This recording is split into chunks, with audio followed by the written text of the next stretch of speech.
Hello, ladies and gentlemen, and welcome to the REC podcast, brought to you by REC Comics and Collectibles. I'm your host, Roman Chavez, and with me as always... Eric Icarus, Eric Dactyl, Eric Esquire, Eric... Prince of the Rodeo, Wild Man of Borneo. I don't know. I could go on, all kids. of the above if you're nasty, yes, all right? Yes. Kids, you can check us out on Instagram at the REC, or at REC Podcast. You can follow myself at Roman REC Podcast. You can follow the shop at REC Comics, where we're constantly posting every week new books, new things to buy. So come check us out there at REC Comics. And you can follow Eric J. Wilden _ Esquire. The Honorable Eric J. Wilden, Esquire. How are you doing today, my friend? I'm good, man. Good. I'm hanging tough, baby. Yeah. Oh, yeah? You listen to some new kids, or what's up? You know I am, baby. We got some snow coming down right now in the not a fan. Yeah, not a fan. No, not a fan of snow. It's great when you don't have anywhere to be. We live in Colorado, and the shop's at 7679 North Union Boulevard in Colorado Springs. So Eric's never really enjoyed the snow. Like even when we were kids, we didn't like play in the snow. Hated it. I don't think I have a memory of us having a snowball fight. Just in that ski trip. Oh yes, that was the only time I kind of had fun in snow. Yeah, that was good. That was good. And we were tykes. Not teenagers, but no, like less than. I mean, like 13, maybe. Yeah. We were wee teens in our ski days. I think my brother Jimmy's going skiing soon. Yeah, I'm excited. I'm excited. I don't know. He may be the least coordinated of the Chavez boys, but I don't know, honestly. He might be the most coordinated. Yeah. I couldn't tell you about that. I've never been skiing with him or played basketball with him, but I know Michael though will tear his Achilles playing basketball. So, but I digress, kids. Eric and I have been having some conversations lately about film. About what if this mole is getting bigger? If this mole is getting darker and more angry, I don't know. But I'm not a doctor. So, and it's been coming up a lot in the shop lately too. I'll be talking to customers about films. Right. And it's so funny. Like I've got this guy who keeps coming in on Sundays, and he's a big DC. Like he really like everything, huh? Yeah. Like he's not like he didn't like the Justice League, but he's not a big fan of the MCU. Okay. He's never seen Infinity War. He's only seen like Captain America. How can you not be a fan if you've never seen it? So yeah, he just hasn't seen those. That'll convert you, kids. He hasn't. He liked Captain America 2. I told him I was like, it's an opera, man. You got to watch the whole thing. So we'll see. But it got me thinking about my favorite movies growing up, and we had a show where we talked about the movies that to get to know us. Right. And my favorite movies have changed quite a bit over the years, with the exception of a couple. And Eric, my question to you is, what makes a movie a good movie for you? Just right there, but not even just the favorite. But what do you look for when you see a trailer? Right. What are you seeing, and what are you looking for in trailers these days? These days, it's got to be something. It's got to be relatability. Just like a good book or any form of medium, song, whatever, you've got to have some sort of familiarity with it. Like I've got to be able to identify. Am I identifying with this? Yeah. So it's got, for me personally, it's got to have kind of a darker edge, some decent writing. And I will say MCU. I hate name dropping, but that is why it does so well. Is because everyone can relate to at least one of these superheroes. And the way they chop them up in the trailer, you get a feel for these characters right off the bat. Sure. In a minute and 30 seconds, you would know who this character is. Yeah. And I would even say DC in the earlier days did that very well too. Yeah. You know, all the Batman, the Nolan Batman trilogy did that very well. Yes. So that's a biggie for me, is the relatability and the originality. Have I seen this before? Yeah. And if I have, is it a different packaging? And is that across not just superhero films, but just everything in general? Films in general, yes. Okay. Yeah, and I don't think you're. I mean, how could you be wrong on something so subjective? But relatability. Do I have any knowledge of these characters? Have you made your trailer interesting enough for me to want to come see your movie? Especially now that I don't work for a movie company anymore. I'm going to get real tight with my money and not just go... I could watch any garbage movie I wanted to for 21 years.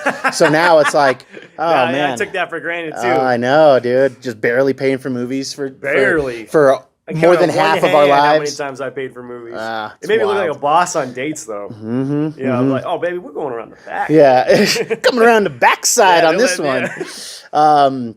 So yeah, for me, what I've noticed about my personal tastes is that I don't want to watch bummers anymore. I used to be That's very right. much into bummer movies. Some of my favorite films were bummers. Requiem for a Dream, Chasing Amy, things that just like, I don't know. I think it's just some angsty teenager crap when you haven't lived long enough to relate to anything. So it's like, oh, this is serious. Deep. Like I can feel, and then now it's like I go back and I watch those movies and I'm like, man, these kids need to get to work. Well, do you think it's because, so like you said, you were younger seeing those?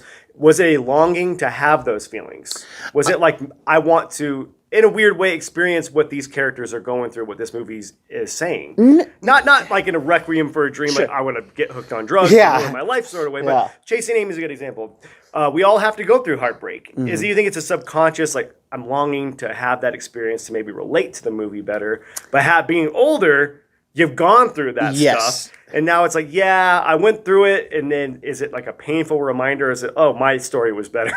I think I think you actually hit some of that on the head, and where it's like, so you haven't had any experience, so you're like, oh man, like that is so, like any type of pain you feel when you're a teenager is like the worst thing ever, because that's the worst thing that's ever happened to you. But now you can go back, and it seems like so trivial, and it's like, oh, this specific story would never happen. Like it was just so, like each one of those individual, drug addiction things, but to have that circle and have literally everybody in your life just have a terrible addiction to something.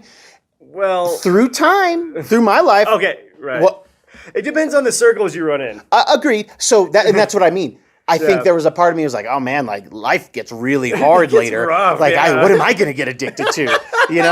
And and it was just so unrealistic. Now, the things that happen to those people can happen to an individual who gets, addicted to something and will Bob Saget for money. But it's, it seems so ridiculous now. It seems so, and especially with good looking people. Like, I think that when I watch Requiem now, it's like, oh man, all of these are like, they're really, I think now in Hollywood, we're getting more and more of the realism where they will have a Jared Leto or a Jennifer Connelly get really haggard, but these guys were going through their addictions and still being super hot. Right. They were in their 20s, and I, in my former life, I knew a lot of junkies. Yeah. And I will say, a lot of them maintain their looks in their 20s, but once you hit 28 and you're still using, it's not good for anybody. Yeah. Yeah, those Bridge Tunnel, kind of like drop in price, Totally. So yeah, I think I used to get a big, I like to hit all the spectrum, but I felt like maybe in reflection, like these movies that were super dark and all of that, like I think I might have been mildly clout chasing, that I like some darker stuff than you do. I just think it's just something like that. But anymore, man, like I don't want, like even if a Disney movie looks like it's gonna bum me out, like I'm not gonna watch it. Like I don't really. Yeah, dude, I do not watch shows or a film to feel that anymore. Sure. It's not what I'm looking for. I want to watch a movie and see some rad action. Sure. I want to see a good story. But but we could argue that the MCU's got a lot of sad moments. It does have a lot of sad moments. You're right. But it does have the levity. It has the levity. Like give me a sampler of the emotions, and I just don't want something like I don't want to rewatch Requiem. Nobody needs to see that more than once. But I used to watch it a lot, and it was probably not very smart. I'm actually drawing a blank on some more of those more depressing films. Oh, what was the Virgin Suicides? Oh yeah, Virgin Suicides. I liked SLC Punk, American Beauty. American Beauty. Yeah, you're right. Yeah. Okay. Yeah. See, dude, these were like all movies that I used to like, and even like my brain has been like, you know what? He had all of those posters in his room. Like no joke. All of those were like up in his room. Just sad. I missed the Almost Famous poster you had. I do too. Yeah, it was awesome. I know I would have given it to a friend of the show, Jeff, because he's a big Almost Famous fan. Movie, but I don't know whatever happened to that. And then my dad's house burned down, so I don't know. I'm probably never gonna get that again. So I think more and more today, I'm looking for something that I can either watch with my wife or watch with the family. Sure. And then I'm trying to think of something recently that I was like, you know what? I don't care. I don't really want to see that, but I'm actually because of how much of a bummer it is, or just because it doesn't look interesting. A bummer. To me, I'm getting this doesn't look interesting. Oh, okay. I'm getting a lot of those kind of movies, and I hate to say it, if it's not a comic book movie, it doesn't seem very interesting to me. That statement's very interesting to me about you, because that's definitely not an Eric thing. I have not seen a good movie in a long time, dude. I feel like mid-aughts has some bangers, in my opinion. Some of my favorite movies, No Country for Old Men. There Will Be Blood. Of course, comedies through Tropic Thunder. Yeah. You know, I feel like there was a big renaissance in filmmaking, whether it through, you know, directors like the Coen brothers or Ben Stiller. But I don't know. I think those directors have gotten soft a little. Maybe not the Coen brothers, but I'm not seeing original movies like that anymore. Yeah, I mean, we're seeing umpteenth remakes. And, even though, I guess some of those were based off books. But anyway, go ahead. Sorry. Just want to get that out there. No, you're fine. Yeah, you know, we're seeing a lot of umpteenth remakes. We're seeing it in comics too, relaunches, new characters with old, you know, we see, you know, X-23 becoming Wolverine. I mean, that was a couple years ago, but we see this mantle. Dakin. Dakin or Rain or whoever, you know, they're going to keep adding characters to these mythos. But in film, I mean, but we're seeing it at the box office too. Right. You know, obviously 2021 was such a dip in the box office because of the pandemic. But if your movie was action-packed, you know, Shang-Chi did really well. Obviously, Spider-Man was out of this world in terms of you know, box office numbers. Right. So, you know, we're not having smaller batch whiskey being consumed. We're having, you know, a lot of Jack Daniels. And even though Marvel is gentleman's Jack, it's still recognizable, and you're going to know what it tastes like. Yes, you're going to know what you're getting. But this day and age, is there anything wrong with that? Oh. I think a piece of me wants to say, yeah, there's something totally wrong with that. Yeah, because we're not spreading out. But I'm not getting anything good from the other whiskeys. Yes. Good old reliable gentleman Jack's going to do it for me every time, man. And of course, Evan Williams, the DCE, is going to do it sometimes, you know, in a pinch. You know, doing it quick. I forgot we're going to this party, BYOB. So what are you looking for in a movie today? What are you looking for now? You know, right now, I keep hearkening back to originality. Yeah. It's that originality. Like I said, but, you know, going back to, let's just pick out No Country for Old Men. Okay. At that point, I had never seen a movie like that, but having known the book. Yeah. And being very excited to see this. And that is a way to take an existing piece of media and making it your own. Because the book and the movie are completely different. And both very original in their right. I'm not getting that at all. We're talking about remakes and stuff.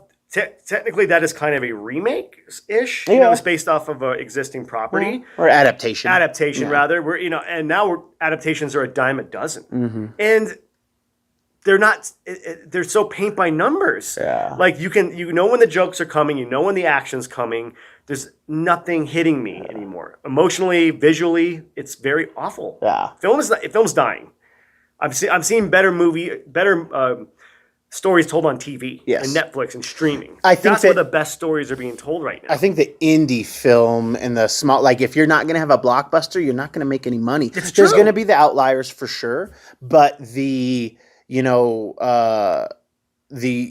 you said, like the things that are being adapted and put on these streaming services are fantastic. They're costing studios less money to do it that way. Right. And, it's pushing the Fast and the Furious and the Jurassic Worlds and obviously the MCUs and stuff like that. DCs, yeah. You know, you have Scorsese and Spielberg and all these guys, even Ben Affleck taking digs at Marvel, just being like, if it's not that type of movie, it's just not going to break the box office anymore. Well, that's what people want. You can't get mad at the film industry for what people are buying. Exactly. You can't get mad at something if you're not fixing the problem. Yeah, if you're not making something that people want, then it's nobody's fault. You can't get mad about it. And rewatchability is a very important thing in film. Yes, sir. I have watched every episode of Peacemaker twice. Oh, wow. It is good. It's that good, kids. Because it's fun. I can have it on while I'm cleaning. Yeah. Obviously, the first time all the way through, I'm watching and I'm paying attention. Second time, I'm just having them on while I'm doing other stuff. But I haven't done that with a single MCU property.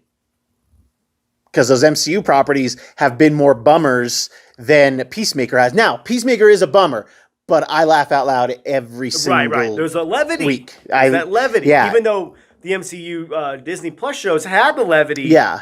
Yeah, it left you very longing. Yes. Just like, oh man, what just happened? Especially WandaVision. And the levity is very playful, like in Hawkeye, where we had the LARPing scenes. My wife loved those. We laughed out loud while we were watching that. But the R-rated humor in Peacemaker paired with the very emotional, we still haven't gotten all of Peacemaker's backstory yet. Right.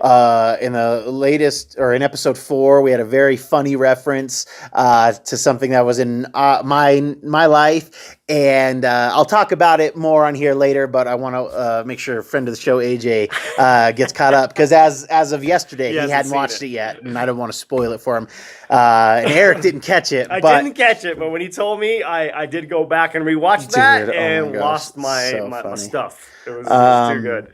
Yeah, for me, like I said, I'm looking for fun. I'm looking for, we're seeing it right now, and we saw it in the early aughts too, when what was the Ray Charles movie? Ray? Was it called? Yeah. Jamie Foxx, that kind of like high performance biopic. Sure. Oh, the biopic. It was the decade of the biopic. Yes, and we're still kind of in that right now because of what happened with Queen in 2018 or 2019. We've started to see more, but now we're seeing that, to your point. Hulu's going to have the Pam and Tommy Lee thing, which actually looks fantastic. It looks good. I'm going to watch it because I'm a sucker for rock and roll and stuff stuff that goes with rock and roll. Yes, the rock and roll life. Yeah. Seth Rogen looks like such a sleaze playing the guy who leaks the sex tape, and but it looks excellent. It looks good. We had the I Heart Tanya in 2019 as well, or early 2020. I can't remember exactly, but we're kind of in that era right now too. But yeah, for me, my wife and I, she just I was interested in watching it, and she trapped me to do so, which was great. But we watched Jungle Cruise. Oh yeah, how was that? Super fun. Yeah, it's not great. The mythos of it are excellent, but it really did remind me of like a diet Pirates of the Caribbean. Was it like Pirates of the Caribbean meets Jumanji, kind of? That I can't remember how she put it. She said it was like Pirates meets something else, and I was like, oh yeah, it really does meet that. But yeah, Pirates meets Jumanji is definitely in there, and more like The Rock's Jumanji, not Robin Williams Jumanji. Yeah. But yeah, super fun, cool mythos, really good CG. Probably get a sequel. Ooh, maybe not. I think a sequel would be bad for its brand, but they're gonna do it. But I don't know honestly, I don't know how much money it made because it kind of came out. Oh really? It came out when people weren't really going to the theaters. During the weird time. Yeah. So, but again, just like a fun movie with some darkness to it that was sad and sweet and just hard to believe, but super fun. Just super fun. Does the Rock have that kind of Captain Sparrow iconicness to it, or is it not Captain Jack? It's not Captain Jack. Because you can't even remember his character's name. It's his name is Frank. See, that doesn't have a ring to it. That sucks. It doesn't have a ring to it. Sucks. But his backstory was good in the movie, and his it was really cool. It was like The Rock was doing an impression of Ryan Reynolds doing dad jokes. Okay. So he was doing he's leading these jungle cruises on a boat, right? It was like it was like Pirates and the Mummy. Oh, that's what it was like. Because you had you kind of hooked my interest now. Yeah, dude, like seriously, like there is I can get into this now. You could watch it with great, although I think your son would he might get scared at some scenes. Sure. But it's he's also a PG-13 movie though, right? It might be PG-13 because even though there's no blood, there's still like decent violence. Moments, yes, a lot of raw moments. Like some raw moments, yeah. But I do think it has a good mystical quality to it that made it for good. Sure. What are some movies that used to be on your favorite list that are no longer there? It's funny. I got to say, I'm going to start out kind of softballing these at you. Softball. Because I think you know this. 300. Oh, yeah. Eric, this was a very early on revelation for Eric where we really enjoyed watching the film in the theater. Right. And then immediately when it came out on DVD at the time, kids. Right. Because the Blu-ray was like $40. immediately upon second review, Eric was like, I didn't care for that as much the second time. I really didn't. Yeah. It's not because the history was wrong. I understand that the story's being told through the one-eyed guy to get the other army pumped up to go into battle. Mm-hmm. So it's almost like a propaganda piece per se. So I get the satire. It's just, come on, Gerard Butler wasn't even trying to change his accent. Yeah. There's no Scottish Greek guys. Hey, there's no Israeli Greek gods either. No, but everybody in Themyscira has got a heavy Israeli accent. And it just started the trend maybe Sin City started the trend, but this kind of was the worst offender for the green screen. Everyone just acting, in front of a green screen instead of making it look a little more real. But I guess that was the point because it was based off of a Frank Miller book. Yeah. Right. So I guess it was trying to look a little comic booky, but every film at that point was like, oh, we can shoot these films for really cheap and give it this weird sepia look. And I don't know. Sepia. I like that. That is good. I don't know. The acting is kind of, granted, Gerard Butler, Michael Fassbender, they're cute and whatever in that movie, but it's just, I don't know. It's not that good anymore. It's it's over the top in the worst ways for me. You know what I mean? Really hammy. It's too hammy for me. I still enjoy it, man. Okay. I've watched it recently too. Did you really? Yeah. Just get you amped up? It does make me want to work out, and it reminds me of when I did try the 300 workout for a few weeks or a few months, and I think I did more long-term damage than anything. So, okay, that's interesting. All right, give me a less softball one. Okay. I just had it in my brain. I'm just waiting for him to say Clockwork Orange. No, God, never. No. That'll never leave. Usual Suspects. That's I rewatched it again, and that one blows me away. And it doesn't hold up, man. I think it's one of those. It suffers from the M. Night Shyamalan syndrome, where it's after the twist is done. Once the twist is done, you go back and watch it again for what it is with the acting and stuff. It just doesn't hold up, man. I mean, fat. We're talking orca fat, all right? Yeah. I mean, I still love Kevin Pollak's performance in there, and even Stephen Baldwin's great in there. I don't know. It just, once the twist is gone, it takes all the air out of it. Yeah. Because you know where it's going, and the stuff that seemed very interesting isn't interesting anymore. Yeah. It's like I've seen that twist done better before. Or afterwards, rather. Interesting. Yeah, because honestly, the twist in Scary Movie 1 is not bad. It's not bad. It's really not bad. And there were tons of people that had never seen The Usual Suspects. Right. And they were like, "Oh that my was god! crazy. Like, why is this ending in here? Like, that's wild." And it's like, have you not seen The Usual Suspects?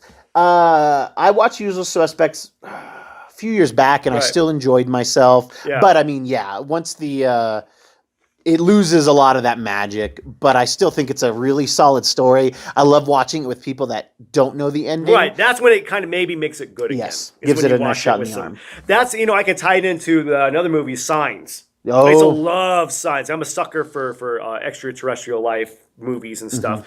Mm-hmm. And this you got to remember a time, kids. There was a time when M. Night Shyamalan was the next Spielberg. I mean, he was hot. So him doing a Alien movie was very on my radar.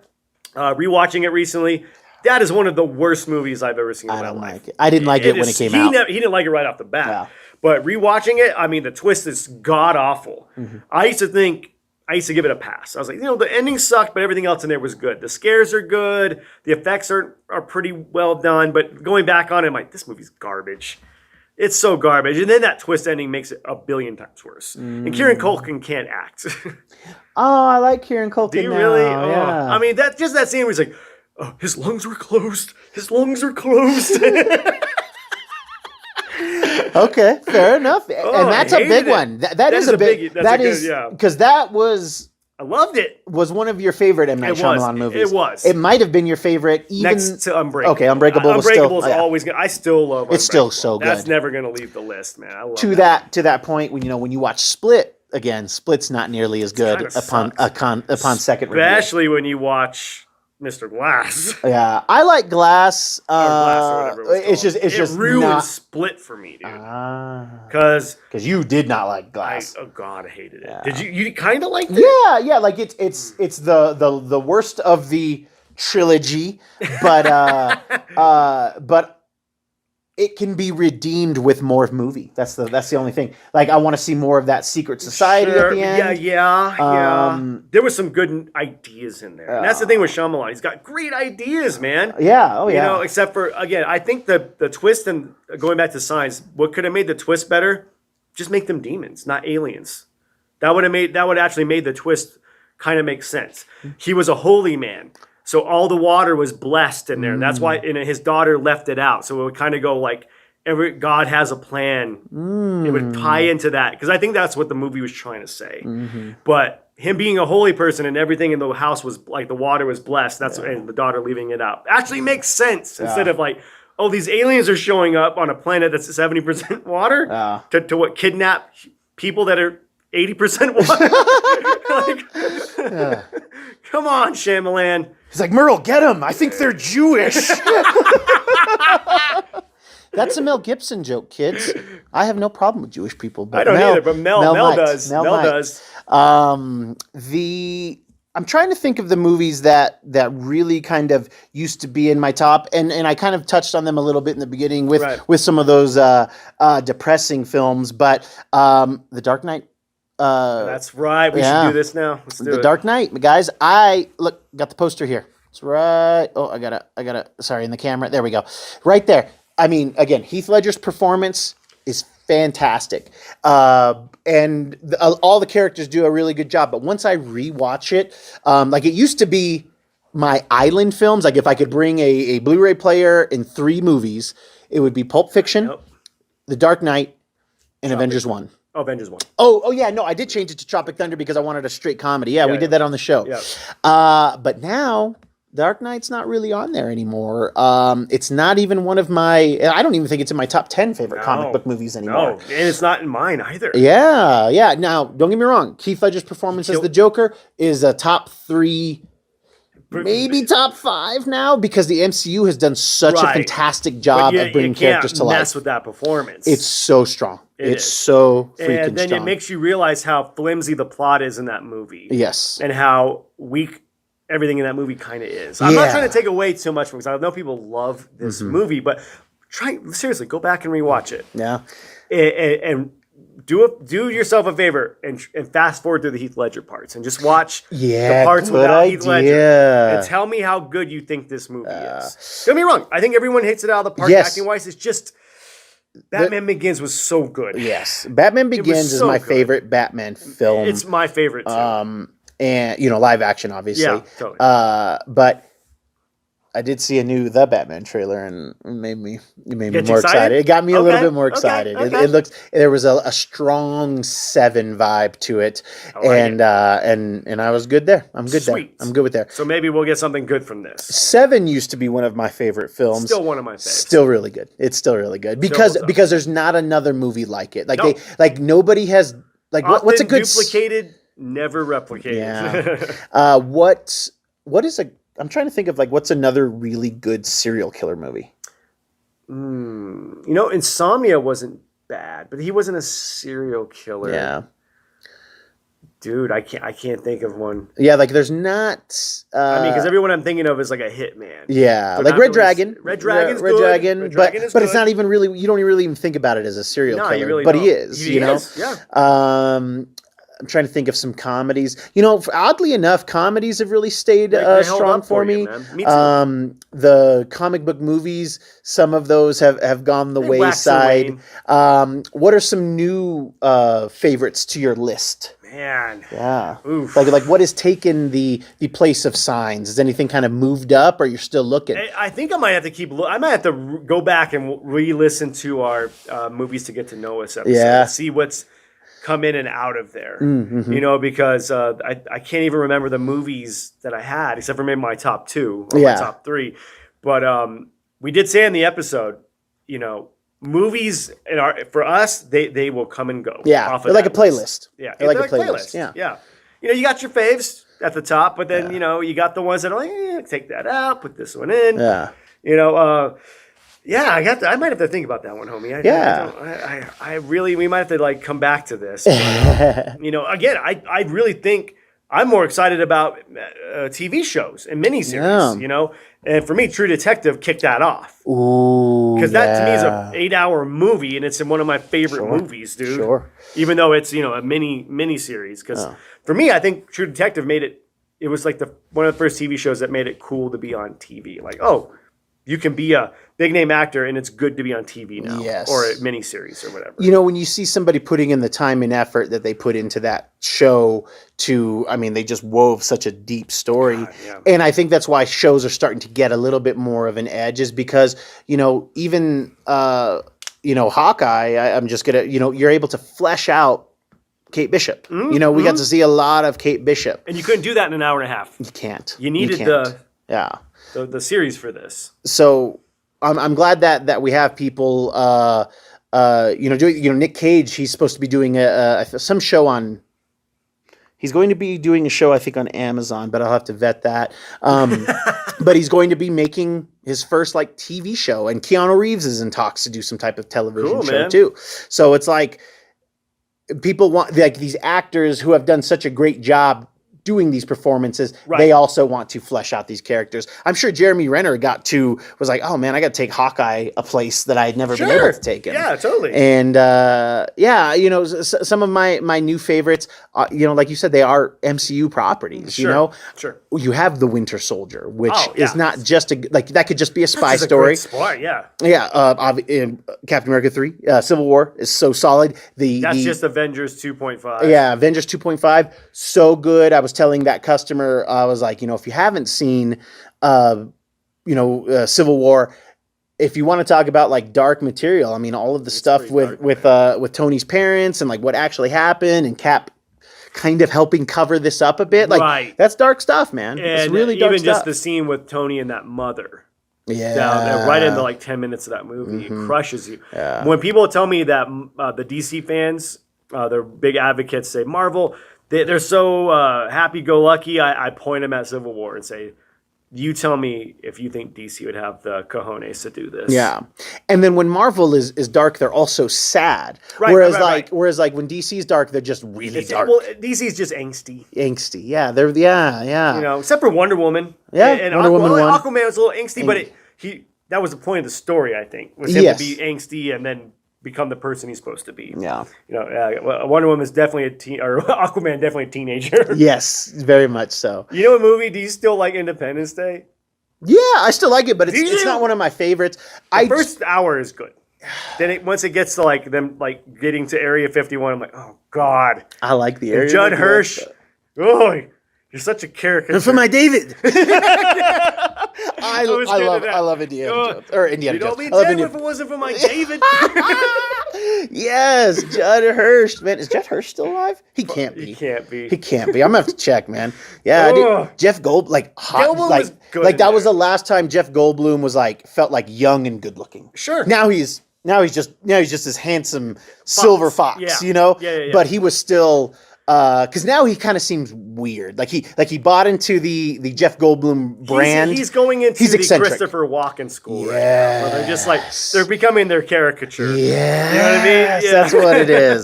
That's what it is. I can appreciate that. But in there, he was still younger, he was in his he had to be in his late 40s or early 40s at that point. Right, yeah. He was still when he's oh, and he's figuring this stuff. I don't know. He's great a good in there. Actor. He's great in there. He plays his Goldblum-isms, but I don't know. Just Judd Hirsch takes me out of that, man. Judd Hirsch he brings me in. He keeps me there, guys. My David. He's my David. Yeah. I feel like a schlemiel. It just seemed a little offensive. Yeah, you better stop because Mel Gibson's going to pop up out of nowhere on this. Okay, he'd be like, "Yeah, talk about him more." Oh, kids, I think that's our show for today. If you like what we're doing, please hit that subscribe button. Give us a like. Tell your friends. Leave us a comment below. What makes your favorite movie? Are you I can't imagine. I have to imagine just the effects that reels you in. And I bet you there are people who only like bummers. Who are, oh man, sure. If a movie bums me out, people, yeah. Yeah. Oh, you know what else I like in a good movie? I like a bad guy that I can root for. Yes, and not even being good about bad guys. Yep.